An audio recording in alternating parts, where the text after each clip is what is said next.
Guys welcome back. जैसे कि आपको पता है मृदुल का फर्स्ट बर्थडे सेलिब्रेट किया था। तो 11 तारीख को जागरण था रात में।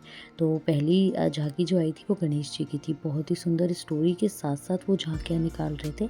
उसके बाद नंदी बाबा की झांकी थी तो वो भी बहुत सुंदर थी। और वो स्टोरी जो बता रहे थे उसके साथ ये सीधे से देखना उनका एक्ट जो भी वो कर रहे थे बहुत ही अच्छा लग रहा था। तो ये मतलब एक तरीके से वो कहते हैं ना एक अच्छे आर्टिस्ट का होता है कि जैसे कि अब नॉर्मल आप नॉर्मल झांकियाँ निकाल रहे हो तो उससे कुछ नहीं है, लेकिन धीरे धीरे अगर आप उनके बारे में बताते हो झांकियाँ निकलती है तो वो बहुत अच्छा लगता है। और ये फिर पार्वती मैया आ जाती हैं जो कि अपने शिव जी को भोले जी को बुला रही थी।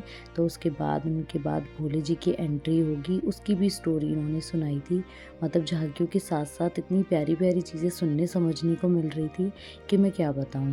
रात में बिल्कुल नींद आने का तो मतलब नहीं था, बस थोड़ा-सा मृदुल की वजह से मैं परेशान हो गई थी। ये देखिए शिव जी की एंट्री हो जाती है यहाँ पर। बहुत ही प्यारे शिव जी थे और जिस तरीके से आकर उन्होंने डांस किया था, मतलब हमारे लिए तो जगह भी कम बढ़ गई थी। वो इस तरीके से डांस कर रहे थे। ये देखिए कितने प्यारे लग रहे हैं दोनों साथ में। और इतने प्यारे तरीके से इन्होंने एक्ट को प्रेजेंट किया था। और मतलब रात में हम लोगों को तो नींद आने का कोई मतलब नहीं था। जनरली जागरण जैसी चीज़ में आपको नींद तो आती ही आती है रात में, लेकिन लेट नाइट जग नहीं पाती। लेकिन हाँ, इनकी झांकियों की वजह से हम पूरी रात ऐसे स्टिल बैठे रहे। और उसके बाद जल्दी जल्दी मैं भी मृदुल को सुला कर आ जाती थी देखने के लिए। घर के बाहर ही हो रहा था क्योंकि बहुत ही अच्छा लग रहा था, बहुत सुंदर लग रही थी इनकी झांकियाँ। ये देखिए कितनी प्यारी तरीके से एक्ट दे रहे हैं। और देखिए कहीं पर भी अगर जागरण होता है उनकी झांकियों में मतलब जान नहीं होती है ना, तो वो जागरण जागरण नहीं कहलाता। उसके बाद उन्होंने एक भोले जी के भजन पर डांस किया था। बहुत ही सुंदर डांस किया था। मतलब इनके जो ये हेयर्स थे ये तो मेरे मुंह पे लगते लगते बच गए थे। मैं जस्ट बहुत आगे बैठी थी। उसके बाद इनके लिए जगह कम पड़ गई थी क्योंकि घूम घूम के डांस कर रहे थे। उसके बाद फिर से अब आती हैं राधा जी। राधा जी की एंट्री के बाद जो इसकी स्टोरी इन्होंने सुनाई थी, देखिए देख के स्माइल करती थी इन्होंने मेरे मोबाइल में, क्योंकि मैं हर झांकी का शूट ले रही थी तो उनको पता था। उसके बाद कान्हा जी की एंट्री होगी तो वो जिस तरीके से आए ना, मतलब इतने हल्ले मच गए थे यहाँ पर। बहुत ही प्यारे ऐसे मोर पंख के साथ तो बहुत ही सुंदर है लग रहे थे, मैं क्या बताऊँ आपको। उसके बाद भी इन्होंने इसमें भी ये देखिए ये भी इसमें देखते हुए आ रहे थे कैमरे में। और उसके बाद इन्होंने जो स्टोरी सुनाई थी, जो मतलब इनकी मेन हेड थी वो स्टोरी सुनाती जा रही थी और ये एक्ट प्रेजेंट कर रहे थे।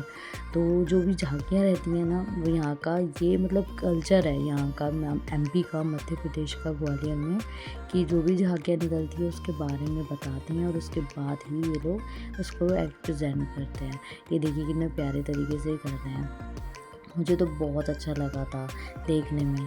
देखिए कितने सुंदर तरीके से कर रहे हैं। यहाँ पे सब लोग बहुत एंजॉय कर रहे थे। मुझे लगता है जितने लोग शुरू से आए थे बहुत कम लोग थे जो वापस गए थे। सारे लोग ऐसे ही बैठे रहे थे। सुबह के टाइम में ही थोड़े बहुत इधर उधर हुए थे, लेकिन सारे लोग कंटिन्यू बैठे रहे थे जितने थे। बहुत सारे लोग आए थे। उसके बाद ये देखिए कितने प्यारे इसमें फूल थे और क्या इन्होंने थाली को घुमाया था, बहुत ही अच्छा था। वैसे भी बहुत अच्छे अच्छे जागरण होते हैं यूपी की तरफ, तो बहुत बड़े बड़े जागरण होते हैं क्योंकि बड़ी बड़ी मूर्तियों के साथ। यहाँ पर थोड़ा तस्वीरों का यूज़ किया जाता है एज़ कम्पेयर मतलब मूर्तियाँ। और देखिए यहाँ पर ये आई है काली माँ। काली माँ की एंट्री होने के बाद बाप रे, उन्होंने जो मेकअप और उनका जो एक्ट था वो एकदम रियलिस्टिक था, मतलब बहुत ही रियल था। बहुत ही अच्छा लगा था। देखिए और गाइस मेरी थोड़ी वॉइस को आप इग्नोर करिएगा क्योंकि मेरा गला बहुत ज़्यादा बैठा हुआ है, क्योंकि अभी इतने दिन से सब काम ये वो और ठंडा पानी ये सब चल रहा था, तो गला एकदम बेकार हो गया। ये देखिए कितना प्यारा तरीके से एक्ट कर रहे हैं, बहुत अच्छा लगा था। और इनफैक्ट इनमें तो बच्चे डर भी गए थे, कितने बच्चे भाग गए थे यहाँ से बहुत ही अच्छा था। इनका थोड़ा सा एक्ट मेरा रह गया था क्योंकि मृदुल बहुत रो रहा था, उसको बार बार देखने जा रही थी। और फिर बीच में चाय वगैरह के लिए भी जाना पड़ रहा था। मेड जो काम करते हैं उनके आसपास लगे रहना पड़ता है किसी ना किसी को। उसके बाद इन्होंने जो एक्ट किया था, इनका सबसे लंबा एक्ट था, मुझे बहुत ही सुंदर लगा इनका एक्ट। एक तो इतना भयानक रूप तरीके से किया था इन्होंने पहले ही एंट्री में, जिस तरीके से एंट्री करती हैं इसको लेकर, बाप रे। ये जब इसके ऊपर तलवार लेकर चढ़ती हैं तो वो तो बहुत ही ज़्यादा खतरनाक लगता है। देखिएगा आपको खुद ही दिख रहा होगा कि इनका जो फेस मेकअप है इन्होंने किया ही इसलिए मेकअप इस तरीके से है जैसे इनका एक्ट थोड़ा सा स्ट्रॉन्गेबल लगे। बहुत ही सुंदर था, सब लोगों को बहुत पसंद आया था। इनफैक्ट जितने भी आस-पास के लोग थे जो ऑलरेडी जागरण देख चुके हैं, वो खुद बोल रहे थे कि इनसे अच्छा एक्ट हमने कहीं नहीं देखा। मैं ये तारीफ़ नहीं कर रही, लेकिन नहीं, सीरियसली ये बहुत अच्छा इन्होंने काम किया था। और देखिए ये जो इसका जो मतलब ये जो बंदा है, मतलब ये जो माता रानी बनी है ना, काली माँ, एक तो ये इतने लंबे हैं और ये इन्होंने जो कूद-कूद के डांस किया था ना, लग ही रहा था सच में इनके ऊपर देवी माँ आ गई हैं। ये देखिए किस तरीके से ये इसके ऊपर खड़े होकर, ये देखिए कैसे इसको ये प्रेज़ेंट कर रहे हैं एक्ट को, बहुत ही हमें खुद इतना अजीब-सा इनके फेस को देखकर मतलब आँखें-वाँखें ऐसी डरावनी लग रही थी। लेकिन सीरियसली बहुत अच्छा एक्ट था। और स्टोरी बताई गई थी काली माँ को, काली माँ ने किस तरीके से राक्षसों का वध किया था।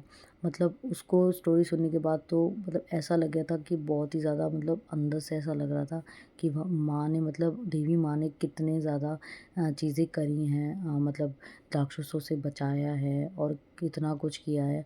आज के टाइम में तो 1% भी कुछ भी नहीं है किसी के अंदर भी, लेकिन सीरियसली बहुत अच्छा गया था। हाँ, हो सकता है, देखो किसी भी औरत को कमज़ोर नहीं समझना चाहिए। वो अगर टाइम आने पर दुर्गा देवी सब बन जाती है, लेकिन कभी भी औरतों का असम्मान नहीं करना चाहिए, उनका हमेशा सम्मान करना चाहिए, क्योंकि हर औरत में एक देवी का रूप होता है। तो ये देखिए, ये जिस तरीके से ये मैंने थोड़ा स्लो में वीडियो बनाई थी, क्योंकि इनका जो एक्ट था वो इतना ज़्यादा स्पीड में था कि मतलब मेरे को स्लो चलाना पड़ा, जिससे कि ये देखिए ये कैसे कैसे इस तरीके से सडनली झाँकी थी, बिल्कुल झाँकी नहीं थी, बिल्कुल जैसे लास्ट में मैंने झाँकी जो कि थी शेरों वाली माता की। शेरों वाली माता की झाँकी के बाद एंड था, क्योंकि इनको ही टीका करके इनको विदा करना था। ये जो है इनकी हेड, ये फटाफट से इनको लेकर आई थी, जिससे कि टीके की प्रक्रिया हो जाए और सुबह तारा रानी की कथा सुन लें। तारा रानी की कथा के बाद हलवा चने का प्रसाद बँट गया था। उसके बाद सब लोग चले गए थे और इन्होंने भजन बीच-बीच में सुनाए थे, इतने प्यारे भजन, बहुत ही मन लग गया था सच में। आपने एन्जॉय किया हो मेरे व्लॉग को तो प्लीज़ लाइक करें, share and subscribe. Thank you so much. Next vlog के लिए मेरा वेट करिएगा। Bye bye.